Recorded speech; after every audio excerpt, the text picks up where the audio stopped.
So let's say you've got those conditions in place. Let's say you've got a core that's under control and you recognize it. What do you do next to make sure you really get ready for innovation? A couple things we'd suggest. The first is to set an innovation strategy. An innovation strategy involves targets and it involves tactics. Targets are what you're trying to achieve through innovation. Ask yourself, 5 years from now, what do we want the top line, what do we want the bottom line to be? And what are the broad sources of growth? What's going to be contributed from our core business? What's already in our innovation pipeline? And importantly, where is there a gap between where our projections tell us we're going to be and where we actually want to be in 5 years or 3 years or 10 years? Almost every company we've worked with, when they do this exercise, recognize their pipeline is not adequate to achieve their growth objectives. So set the targets first. Then think about the tactics. What are the specific things you will and, importantly, will not do as you seek to innovate? A lot of people think chaos and creativity are friends, that the best way to unleash innovation is just to let chaos reign and let innovators do whatever they want. We reject that view. In fact, we find you get far better results if you make very clear up front what innovators can do and what they absolutely cannot do along a lot of different dimensions.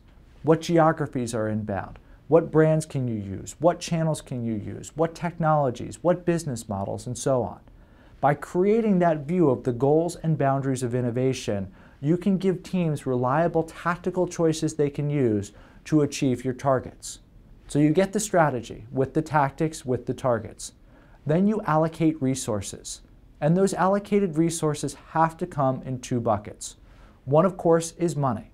You have financial resources you allocated for innovation. Even more importantly, though, is allocating people. In most organizations, you can always find the money, but I have yet to find a way to create more than 24 hours in a day or to clone human beings. We're working on it, but we haven't figured out how to do it. The scarce resource really isn't money, it's time.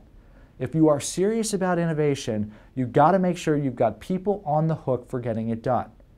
Now, the allocated resources should focus on different types of innovation.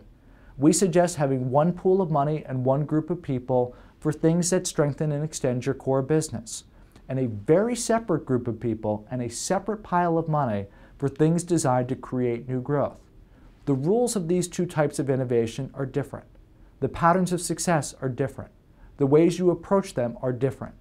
If you don't have separate people and you don't have separate dollars going after them, one of them is going to be underinvested in. One of them will be run in the wrong way. So if you've got the right conditions for innovation, focus on the strategy, allocate the resources, and go forth and disrupt.